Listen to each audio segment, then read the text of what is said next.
मतलब इसके बाद आप गिरी बाइक से कैसे वहाँ से तरफ आए आगे बता सकते कौन सी जगह से आगे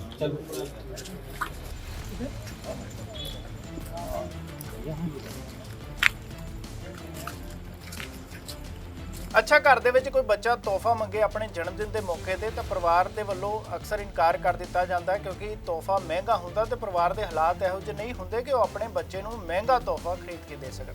ਪਰ ਇਸ ਦੌਰਾਨ ਬੱਚਾ ਕੀ ਕੁਝ ਕਰਦਾ, ਬੱਚਾ ਰੋਂਦਾ ਹੈ, ਬੱਚਾ ਮਾਪਿਓ ਦੇ ਹਾੜੇ ਕੱਢਦਾ ਕਿ ਮੈਂ ਇਹ ਤੋਹਫਾ ਲੈਣਾ ਹੀ ਲੈਣਾ। ਪਰ ਇਸ ਵਾਰ ਦੀਆਂ ਤਸਵੀਰਾਂ ਤੁਹਾਡੇ ਨਾਲ ਕੁਝ ਵੱਖਰੀਆਂ ਸਾਂਝੀਆਂ ਕਰ ਰਹੇ ਹਾਂ ਜਿੱਥੇ ਇੱਕ ਬੱਚੇ ਦੇ ਵੱਲੋਂ ਮਹਿੰਗਾ ਤੋਹਫਾ ਨਾ ਮਿਲਣ ਦੇ ਉੱਤੇ ਇੱਕ ਵੱਡੀ ਸਾਜ਼ਿਸ਼ ਰਚ ਦਿੱਤੀ ਗਈ। ਸਾਜ਼ਿਸ਼ ਕਿਵੇਂ ਰਚੀ? ਬੱਚਾ ਕ੍ਰਾਈਮ ਪੈਟਰੋਲ ਵੇਖਦਾ ਸੀ, ਇਹੋ ਜਿਹੇ ਵੈਬ ਸੀਰੀਜ਼, ਇਹੋ ਜਿਹੇ ਐਪੀਸੋਡ ਉਹ ਟੀਵੀ ਦੇ ਉੱਤੇ ਦੇਖਦਾ ਸੀ ਤਾਂ ਇਸ ਦੌਰਾਨ ਉਸਦੇ ਦਿਮਾਗ ਨੇ ਇੱਕ ਸ਼ੈਤਾਨੀ ਯੋਜਨਾ ਬਣਾਈ, ਖੁਦ ਦੇ ਹੀ ਅਗਵਾ ਕਰਨ ਦੀ ਇੱਕ ਸਾਜ਼ਿਸ਼ ਉਸਦੇ ਦਿਮਾਗ ਦੇ ਵਿੱਚ ਚੱਲੀ ਤਾਂ ਆਪਣੇ ਦੋਸਤ ਨੂੰ ਇੱਕ ਨਾਲ ਰਲਾਇਆ ਗਿਆ, ਪੈਸਿਆਂ ਦਾ ਉਸਨੂੰ ਲਾਲਚ ਦਿੱਤਾ ਗਿਆ। ਬੱਚਾ ਘਰੋਂ ਜਾਂਦਾ ਹੈ, ਇੱਕ ਸੁਨਸਾਨ ਜਗ੍ਹਾ ਦੇ ਉੱਤੇ ਆਪਣੇ ਦੋਸਤ ਨੂੰ ਕਹਿੰਦਾ ਹੈ ਕਿ ਮੈਂ ਤੈਨੂੰ ਪੈਸੇ ਦੇਵਾਂਗਾ, ਤੂੰ ਮੇਰੇ ਹੱਥ ਤੇ ਪੈਰ ਬੰਨ੍ਹ ਕੇ ਮੈਨੂੰ ਇੱਥੇ ਛੱਡ ਕੇ ਚਲਾ ਜਾ। ਤਾਂ ਇਸ ਤੋਂ ਬਾਅਦ ਇਸ ਤਰ੍ਹਾਂ ਹੀ ਹੁੰਦਾ, ਬੱਚੇ ਦੇ ਹੱਥ ਪੈਰ ਬੰਨ੍ਹ ਕੇ ਉਹਨੂੰ ਉੱਥੇ ਹੀ ਛੱਡ ਦਿੱਤਾ ਜਾਂਦਾ ਉਸਦੇ ਆਪਣੇ ਹੀ ਨਾਬਾਲਗ ਦੋਸਤ ਦੇ ਵੱਲੋਂ। ਤਾਂ ਜਦੋਂ ਬੱਚਾ ਘਰ ਨਹੀਂ ਪਹੁੰਚਦਾ ਤਾਂ ਪਰਿਵਾਰ ਦੇ ਵੱਲੋਂ ਭਾਲ ਕੀਤੀ ਜਾਂਦੀ ਹੈ ਬੱਚੇ ਦੀ, ਤਾਂ ਸਾਰਾ ਪਿੰਡ ਇਸ ਦੌਰਾਨ ਬੱਚੇ ਦੀ ਭਾਲ ਦੇ ਵਿੱਚ ਜੁੜ ਜਾਂਦਾ। ਤਾਂ ਇਸੇ ਦੌਰਾਨ ਇੱਕ ਉਸੇ ਬੱਚੇ ਨੂੰ ਦੇਖ ਕੇ ਮੋਟਰਸਾਈਕਲ ਸਵਾਰ ਰਾਹਗੀਰ ਜੋ ਕਿ ਉੱਥੋਂ ਲੰਘ ਰਿਹਾ ਸੀ ਉਸਦੇ ਵੱਲੋਂ ਬੱਚਿਆਂ ਨੂੰ ਦੇਖਿਆ ਜਾਂਦਾ ਤਾਂ ਉਸਦੀ ਮਦਦ ਕਰਨ ਦੀ ਕੋਸ਼ਿਸ਼ ਕੀਤੀ ਜਾਂਦੀ ਹੈ। ਪਰ ਪਿੱਛੋਂ ਆ ਰਿਹਾ ਪਿੰਡ ਵਾਸੀ, ਪਿੱਛੋਂ ਆ ਰਹੇ ਪਰਿਵਾਰ ਉਸ ਮੋਟਰਸਾਈਕਲ ਸਵਾਰ ਨੌਜਵਾਨ ਨੂੰ ਹੀ ਅਗਵਾਕਾਰ ਸਮਝ ਲੈਂਦੇ ਨੇ। ਉਹਨਾਂ ਦੇ ਵੱਲੋਂ ਸਮਝਿਆ ਜਾਂਦਾ ਹੈ ਕਿ ਮੋਟਰਸਾਈਕਲ ਸਵਾਰ ਇਹ ਵਿਅਕਤੀ ਹੀ ਉਹਨਾਂ ਦੇ ਬੱਚੇ ਨੂੰ ਅਗਵਾ ਕਰਕੇ ਲਿਜਾ ਰਿਹਾ ਤਾਂ ਜਿਸ ਤੋਂ ਬਾਅਦ ਉਸਦੀ ਪੂਰੇ ਤਰੀਕੇ ਦੇ ਨਾਲ ਕੁੱਟਮਾਰ ਕੀਤੀ ਜਾਂਦੀ ਹੈ, ਉਸਨੂੰ ਫੜ ਕੇ ਪੁਲਿਸ ਦੇ ਹਵਾਲੇ ਤੱਕ ਕਰ ਦਿੱਤਾ ਜਾਂਦਾ। ਪਰ ਜਦੋਂ ਪੁਲਿਸ ਦੇ ਵੱਲੋਂ ਜਾਂਚ ਕੀਤੀ ਜਾਂਦੀ ਇਸ ਮਾਮਲੇ ਦੀ, ਬੱਚੇ ਤੋਂ ਡੂੰਘਾਈ ਦੇ ਨਾਲ ਜਾਂਚ ਕੀਤੀ ਜਾਂਦੀ ਹੈ ਤਾਂ ਬੱਚਾ 1 ਮਿੰਟ ਦੇ ਵਿੱਚ ਮੰਨ ਜਾਂਦਾ ਹੈ ਕਿ ਉਸਦੇ ਵੱਲੋਂ ਇਹ ਸਾਜ਼ਿਸ਼ ਰਚੀ ਗਈ ਸੀ। ਹਾਲਾਂਕਿ ਪੁਲਿਸ ਦੇ ਵੱਲੋਂ ਇਸ ਦੌਰਾਨ ਜਾਂਚ ਦੀਆਂ ਤਸਵੀਰਾਂ ਵੀ ਸਾਹਮਣੇ ਆਈਆਂ ਨੇ ਕਿ ਕਿਸ ਤਰ੍ਹਾਂ ਬੱਚੇ ਨੂੰ ਅਗਵਾ ਕਰਨ ਵਾਲੀ ਥਾਂ ਦੇ ਉੱਤੇ ਲਿਜਾਇਆ ਗਿਆ, ਉਸ ਤੋਂ ਪੁੱਛਗਿੱਛ ਕੀਤੀ ਗਈ ਕਿ ਆਖਰਕਾਰ ਉਸ ਨੂੰ ਬੰਨ੍ਹਿਆ ਕਿੱਥੇ ਗਿਆ ਸੀ। ਤਾਂ ਇਸ ਮਾਮਲੇ ਨੂੰ ਲੈ ਕੇ ਹੁਣ ਕੀ ਕੁਝ ਸਾਹਮਣੇ ਆਇਆ आओ ਆਪਾਂ देखते हैं। क्या था एलिगेशंस लगे थे, कल भी मैंने आपसे पूछा था कि आपने बच्चा चुराया है, तो क्या मामला था कल? सर जी, मैं अपने काम से ये आदर्श पाल की तरफ से जय सिटी जा रहा था तो मेरे साथ ही बाइक पे दो बाइकें आई, उस पे 7-8 लड़के थे, उनके हाथ में डंडे वगैरह थे तो उन्होंने मेरे को गाली गलौज की और रोकने की कोशिश की। लेकिन मैंने देखा कि भाई मेरे को ये लगा कि ये समय की हैं, इसलिए मैंने वहाँ से भागने की कोशिश की। तो जैसे ही मैं भागा वहाँ से तो रास्ते में मेरी बाइक गिर गई, उसके बाद मैं भी गिर गया, लेकिन मैं वहाँ से भाग गया। और जैसे ही देखते वो जो 7-8 लड़के थे वो कम से कम 20-25 लड़के हो गए। उसके बाद वो बहुत ज़्यादा भीड़ होगी और मेरे को समझ नहीं आ रहा था मैं क्या करूँ। मैं किसी तरह ये जय सिटी के गेट पे पहुँचा और वहाँ पे जाके रुका। जब मैंने उनको बोला कि मेरे पीछे स्मैगिए लग चुके हैं, तब उन्होंने मेरे को बिठाया और वहाँ पे साथ ही 150 से 200 बंदा पूरा का पूरा गांव वहाँ पे इकट्ठा हो गया। लेकिन मेरे को नहीं पता वो क्यों हुआ। लेकिन जब जैसे ही वहाँ पे पुलिस वाले आए तो उन्होंने मेरे को कहा कि हाँ भाई तूने बच्चा उठाया। मैंने कहा जी सर मैंने तो कोई बच्चा नहीं उठाया और ये तो मेरे पीछे तो स्मैगिए लग गया, इसलिए मैं भागा हूँ यहाँ से अपनी जान बचा के।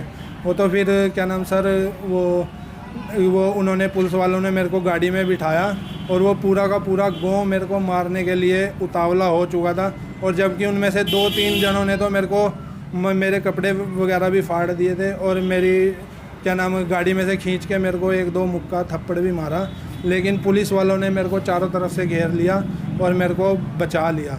अगर पुलिस वाले ना होते तो वो तकरीबन मेरे को वहाँ पे जाम मार ही देते। लेकिन गांव वालों ने पिटाई की, उसके बाद आज भी आपको इंटेरोगेट किया, थाने में लेके गए थे, सीए में लेके गए? हाँ जी मैं सर, उन्होंने मेरे को वहाँ पे कहा कि तूने बच्चा उठाया है। मैंने कहा कि सर मैंने ऐसा कोई जुर्म नहीं, कोई कुछ नहीं किया। उन्होंने कहा कि बच्चा बाटरली से उठाया। तो मैंने उनको कहा कि सर मेरी लोकेशन निकलवाओ, कैमरे के जो वहाँ पे कोई कैमरा हो उसकी लोकेशन निकलवाओ। अगर मैं दोषी पाया जाता हूँ तो मेरे को कोई भी कड़ी से कड़ी सज़ा दो, मेरे को सब मंजूर है। लेकिन उन्होंने मेरे पास झूठे आरोप लगाए। उसके बाद मेरे को सुबह CIA में भेज दिया गया, वहाँ पे भी मेरे साथ दुर्व्यवहार हुआ।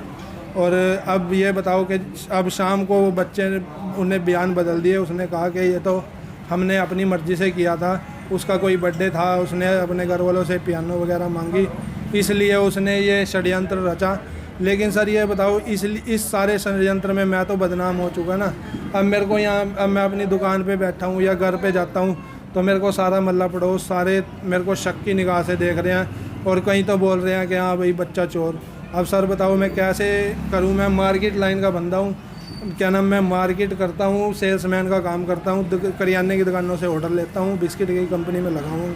और सर ऐसे तो मैं कल को काम पे भी नहीं जा सकता, मेरी कंपनी से भी ऊपर से मेल आ जाएगी कि भाई तेरे को जॉब से रिजाइन देना पड़ेगा। अब मैं बताओ सर क्या करूँ? मेरे ऊपर ये जो झूठे एलिगेशन लगे हैं तो इसमें मेरे, अब वो तो बदल गया, मैं तो बदनाम हो गया सर बिना बात के। बताओ, ये जो कल की वारदात है जो कि भटली गांव से है, 8-8:30 के आसपास हमें ये खबर मिली थी कि गांव में एक बच्चे का अपहरण करने की कोशिश की गई है जिसकी उम्र लगभग 11-12 साल की है, जिसको कि अपहरण करने वाले को भी गांव के लोगों ने पकड़ के रखा था अपने पास।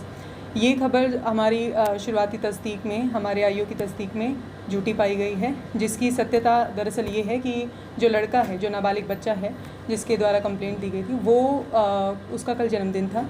उसने अपने माँ बाप से एक पियानो की डिमांड की थी जो कि उसको एज अ गिफ्ट मिले, लेकिन वो उसके माँ बाप ने मना कर दिया था, जिसके चलते उसने अपने एक दूसरे नाबालिग दोस्त के साथ मिलके एक प्लानिंग सी करी कि हम अपहरण का एक नाटक करते हैं जिससे उन्हें पियानो भी मिल जाए और थोड़ा सा एक सबक भी उनके माँ बाप को मिले कि ऐसा करने से क्या होगा। इसी चीज़ का जो है गांव वाले ने इस चीज़ को थोड़ा सा तूल देते हुए, जब बच्चा हमारे पास आया और उन्होंने एक आदमी को भी पकड़ के रखा था, तो हमने इस चीज़ की सीरियसनेस को ध्यान में रखते हुए, गंभीरता को ध्यान में रखते हुए अपने सारे जो आईओज़ हैं उनकी मदद से मौके का मुआयना भी किया, जो आपने देखा भी।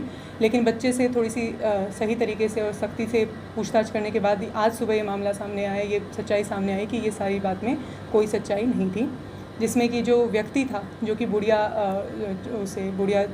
गांव से बिलोंग करता है, उसका भी नाम सामने आया था, जिसका इस केस से कोई लेना देना नहीं है।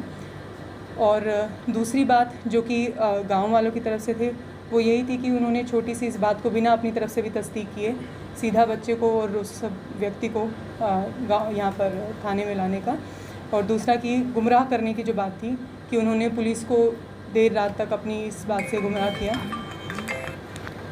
जो कि मैं अपील करना चाहूँगी सभी लोगों से कि आइंदा से इस तरह की कोई भी बात को बिना अपने विवेक का इस्तेमाल करे, बच्चों की किसी भी बात को, छोटी सी बात को बिना तस्दीक करे उसको तूल देने की ज़रूरत या महत्व देने की ज़रूरत नहीं है। पहले अपने लेवल पर उसकी जांच करें सही तरीके से, क्योंकि बाद में किसी दूसरे व्यक्ति का इस चीज़ को लेकर कोई चरित्र हरण हो या फिर कोई तरह के कैरेक्टर असैसिनेशन हो, वो हम नहीं चाहते।